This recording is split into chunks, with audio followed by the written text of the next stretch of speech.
Welcome back, ladies and gentlemen. This is National Master Lbcscl, and let's take a look at the Lbcscl Scholastic Chess League, where we have Lbcs division.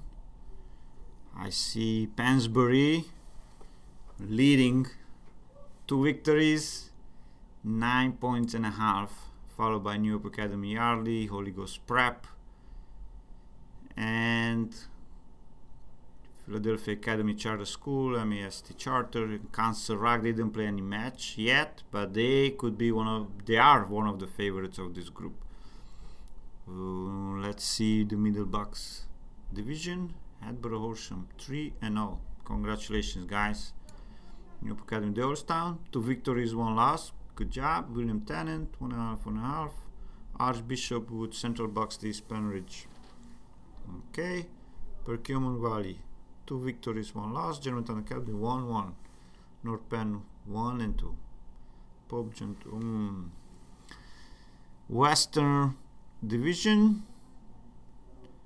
Plymouth, Norristown area, Penn Charter, Notre Dame Academy. And we have Abington with 3 victories, Lower Moreland 2 victories, 1 loss. Upper Dublin 2 victories, 1 loss. And LaSalle. This division is a little bit similar with Lower Bucks County, where Pansbury, Holy Ghost Prep, Cancer Rock, 3 very strong teams fighting. Same here, Abington, Lower Moreland, and Upper Dublin. Okay, let's go and try to load the game to see who we have today. And here is game of the day. Upper Dublin versus Germantown Academy. 2 high 1900s players. Pretty even first board. So let's see the game. We have e4, c6. This opening, the Caro-Kann, was played a lot by Anatoly Karpov, who was a world champion. And it's a very solid opening. And white choose a very normal setup, nothing extraordinary. But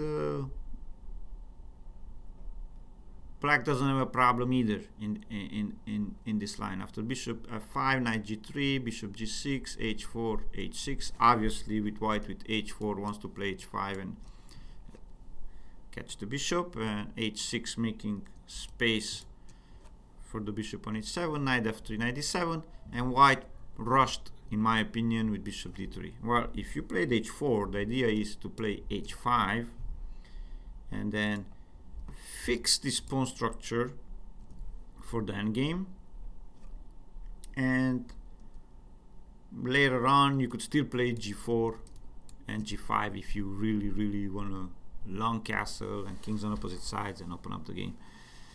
In the game, white played bishop d3, bishop takes, queen takes, e6. It's all natural moves by both players, developing the knights and bishops. White long castle, finished development.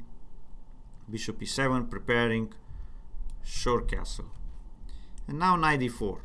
In order to attack on the king side, you need to liberate the g pawn, and at the same time this knight has nowhere to go.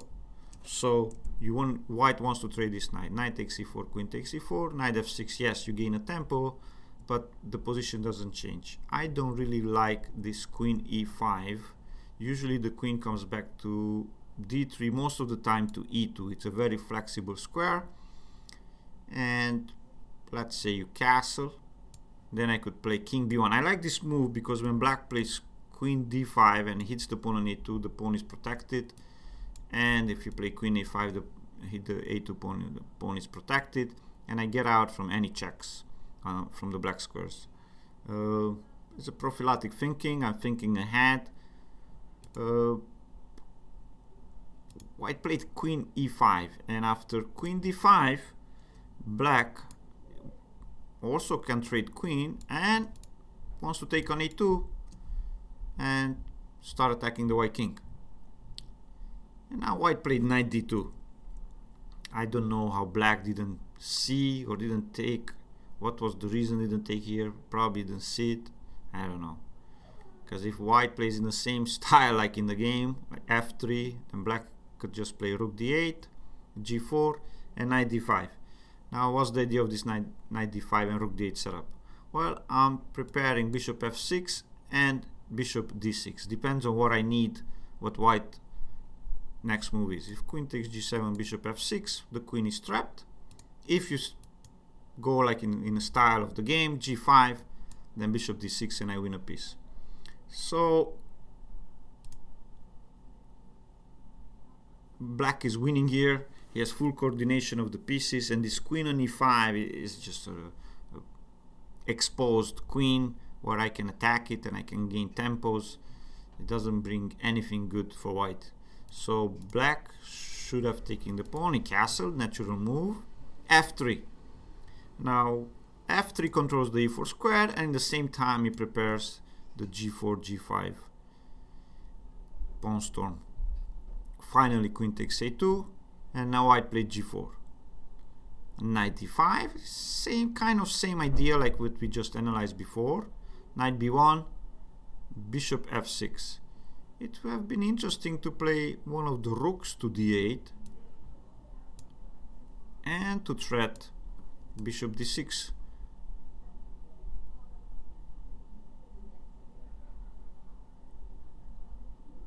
To win a piece.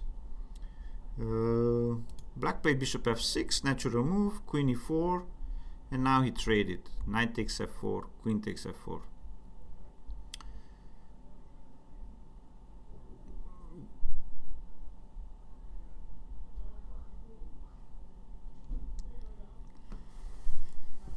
I keep thinking here, what was the idea of this bishop f6?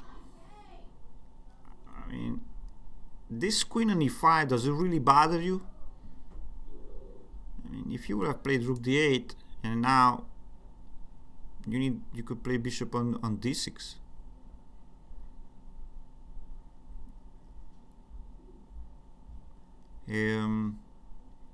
I think after bishop f6, queen e4, this and knight takes, queen takes f4. Black just won a pawn, was winning, and then he just made moves without a consistent plan. So he retreated with the queen, and then he just gave the initiative to white. After knight c3, so watch what happens. With a passive knight in the back rank, this knight is going to win the game. So knight c3, I attack the queen, knight goes all the way back, and then knight d4. So from the knight from b1 transferred in the center to e4, where it's super active and it controls all the squares. Bishop takes d4. Now this bishop, it's pinned to the queen.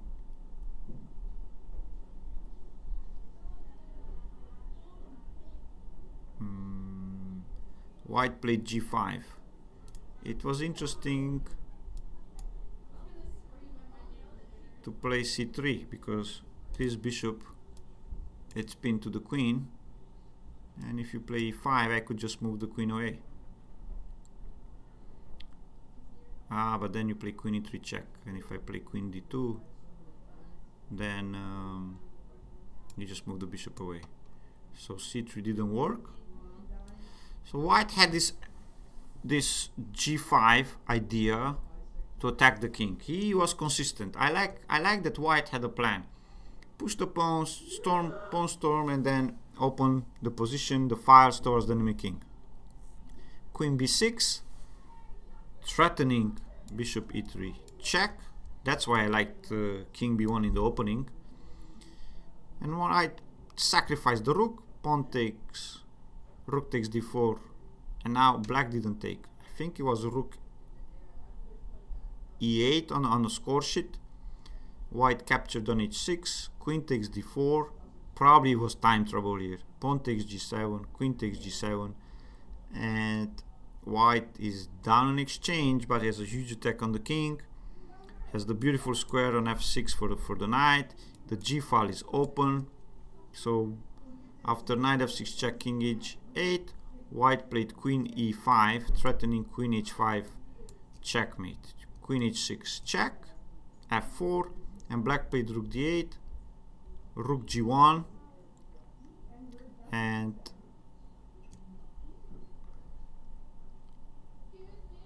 now black played rook d5, and after knight takes d5 check, knight takes f6, rook takes f6. Obviously you can't take with the queen because queen h5 check. After rook takes f6, rook g5, black is completely lost. I don't have the full score sheet, the full game.